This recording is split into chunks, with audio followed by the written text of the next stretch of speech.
What is the strangest thing you've seen that you cannot explain? A very badass Great Dane I knew, a former neighbor's dog, was so afraid of a month-old kitten that he ran into the deepest room of his home and didn't stop quivering and whimpering for several hours. For context, he wasn't a timid dog. Little over a month before the mentioned incident, a drunk man attempted to break into their home at night and the dog bit half of his left foot off. P.S. Rest in peace, Scoob. Dogs are ducking weird, but I love them. My technical stepfather bought an idiot cockapoo who wasn't afraid of anything. One day one of my friends shows up and he wouldn't go near her, just kept barking and backing away. Oh, he is afraid of black people, but she's far from black. Whoa, hang on a minute. Dogs can be racist. Edit. Wow, dogs really can be racist. Guess I just learned something new. 4 Amish men in a room counting money with a money counter while simultaneously weighing out my ounce of weed. Just wasn't what I was expecting. Back in the 80s an Amish run drug ring was broken up near me. Said ring would actually cross the border into Canada, smuggling their product in their buggies. I still remember a Canadian border guard testifying they never searched their vehicles because they were Amish and couldn't conceive of them doing something illegal. Lol reminds of the old story about the guy coming to the border between Spain and France every week on a motorcycle, carrying 2 bags of sand. Border guard searched the bags every time, but never found anything, so he had to let him through. Guard has his last day at work before retiring. Guy comes to the border again, carrying his 2 bags of sand. Guard says, "Look, man, it's my last day. I'm not going to bust you. You're clearly smuggling something across the border all this time, but we never find anything. What is it?" Guy says, "I'm smuggling motorcycles." My grandfather told me a really cool story. There's a couple of things that grow or rot in trees that glow. Google foxfire. He saw an owl completely covered in this stuff flying around at night sometime in the 1930s. Google foxfire. Mozilla Chrome. Standing outside of a convenience store, I saw 2 different cars park about a minute or so apart and go in the store. It was obvious the 2 didn't know each other, at least it seemed. After shopping, they each left in the other's car. Still can't explain it today without going down the CIA conspiracy route. This happened to a guy I worked with years ago. He ran into a store on his way to work to grab coffee, I think, and left his car running. When he leaves, he gets in what he thought was his car and continues to work. When he got to work he gets a frantic call from his wife because the police were trying to get a hold of him. This was before everyone had cell phones. Turns out he had taken a nearly identical car that was also left running. He said in hindsight that he thought the car felt off, but was too oblivious to notice that morning. From what I remember, the other driver was understanding and there was no legal trouble. Went hiking late at night with my buddy when something big and bright flew right over us above the tree line. It was so bright we couldn't even look at it, and whatever it was it didn't make a sound. Actually it was probably the most quiet moment of my life. I remember saying "what the duck," but no sound came out of my mouth. Only lasted a few seconds, and it was over. Probably a small meteorite. You can look at videos of them online. They fit the description almost perfectly. Yup, I've had one bright enough to throw a glow over my surroundings. It was amazing. Broke up after a second and this burst of smaller ones continued. If I see something like that on chance it makes me wonder how many I miss when I'm not looking up. Squirrel wearing a leaf cape.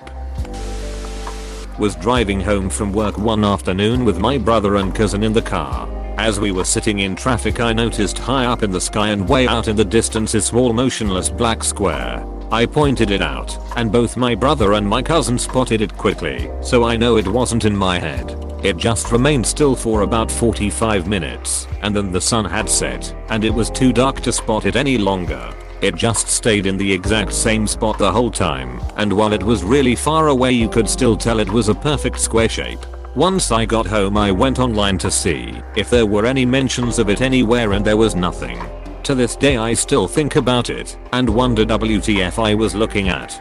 Sounds like you guys had a dead pixel in your Matrix headsets. When I worked in the medical field, I had a dream one night about a patient of mine, a very kind elderly woman, whom I visited once or twice a week. In the dream she came to me, dancing, and called out to me that she wasn't hurting anymore. I was so happy watching her dance after seeing her decline for years. When I got to work the next morning, I told my coworkers about the dream, and later that morning we got the call from her daughter that she had passed away the night before. I cannot explain that, but I'm glad I had told my coworkers about it before the call and not after, otherwise they'd never have believed me. Such a bizarre experience, but so wonderful to feel she was at peace. Outside my bedroom window was a paddock, and one morning I saw a rabbit running across towards the woods behind the paddock. It was a minimum of 5 foot tall. You saw the Easter Bunny, my friend. Mayo, I guess my 20-year-old brain overlooked the simplest solution. I was having a sleepover at home with a friend from school. We were watching a film and suddenly the weirdest thought comes to me. Her dog has just passed. Obviously I cannot just blurt that out. So I weirdly ask in the middle of the film, "Hey, by the way, how was your dog?"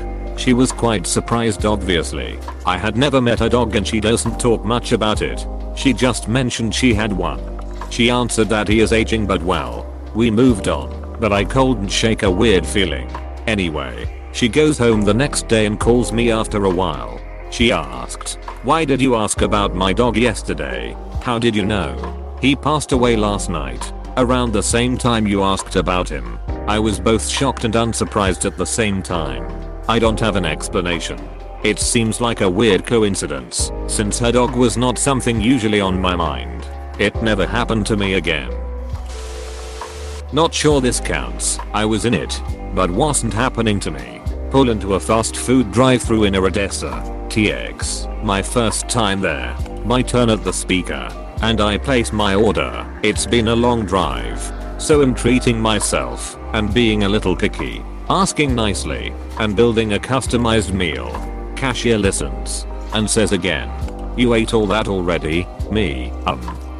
Cashier, "Oh, I'm sorry. Someone who sounds just like you was just through here. Placed the exact same order." Me, "Hey, cool. Weird, but cool." I get to the window and the girl looks at me with this exasperated expression, opens the window and says, "It is you." Me.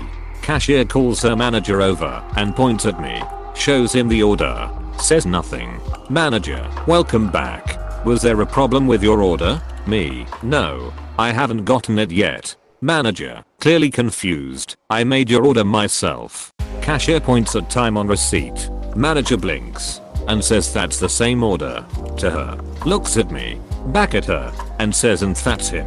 Cashier, I said the same thing. Both of them looked genuinely upset and confused. It got worse when I told them I had never been in Odessa before. As the manager was handing me my food, he laughed and visibly relaxed. "The other guy had long hair," he explained, pointing to my cap, like halfway down his back. "You just have a twin, I guess, with the same kind of car." His face when I took off my hat and showed him long hair. They might have been messing with me for fun. Shifts get long and people are creative. But if it was a game, they deserved careers in theater, because they looked terrified. Yes, I looked around for copies of my car or self while I was in town.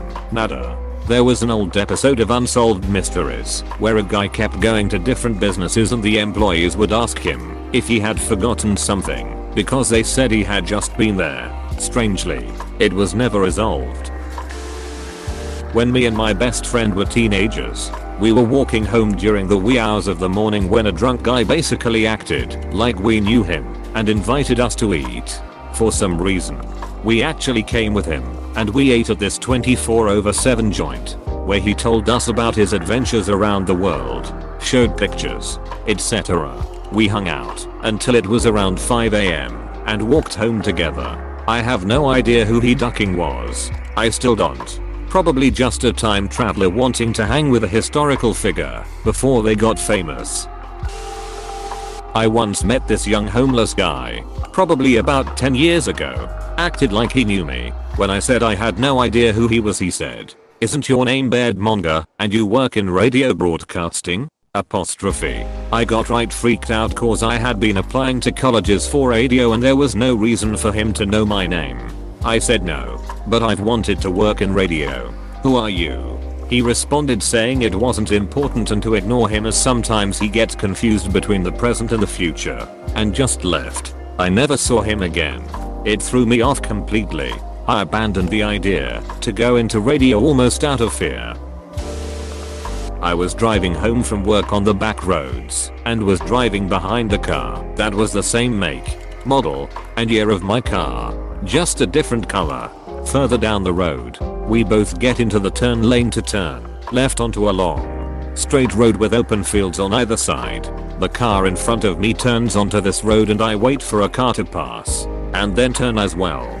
It takes less than 5 seconds. However, when I turn onto the road, the car that had been driving in front of me was nowhere to be seen. This road has no turn-offs, and it's long and straight, so you can see pretty far ahead of you. The car had just vanished, and I still think about it today. I have a dash cam now, but I wish I had had one back then, because I question what actually happened that day. A long time ago, when I was in preschool, school had just ended, and I was the first one, adult or child, at the exit, which was a tall gate with one of those C-shaped latches that slips over a pole to keep the gate shut. I walked up to it and reached for the latch, but alas, I was very small and the latch was at least 3 feet above me. I stepped back and decided to just wait for the adults to come set me free, but then the latch just lifted and the gate opened. I saw it clearly. There was nobody around and no one touched it. Still have no idea what that could've been. Childhood telekinesis. Who knows? You're a wizard, Harry. I don't know why I read these creepy threads at midnight right before bed. I can't help it. The creepy stories is what introduced me to Reddit. Same here. I can't get enough of sitting in the dark of my house, spooking myself out while staying up past 2 AM, then having vivid nightmares when I finally get to sleep. These are the adult decisions that younger me couldn't wait to make when I grew up. Waterville, Washington in 2013. Saw a red light in the sky that did not move in the way a normal airplane would. It eventually made its way to a 3 whitish lights formed into a triangular pattern. It was unsettling. I'll preface this by saying I don't really believe in the paranormal or superstitions, although I find these topics super interesting. But something really weird happened one night after leaving a movie theater with a friend that I've never been able to rationalize. We had just watched a horror movie as well, so we were definitely in that spooky mood. During our drive home out of the city, I lived in the country. We counted 3 cars pulled over in different areas on the road. As we get onto the highway we count about 8 more, in various locations, all a decent distance apart. So it's not like they're yielding to an ambulance or something like that. We get about halfway to my house and we ended up counting a total of 12 cars before my friend freaks out and begs me to take a back road. He was convinced it was a sign that we may get in a collision or a road accident of some kind. We were silent the rest of the ride home. I've brought it up to him once or twice since then, and gets really defensive and shuts it down immediately. It really bothered him.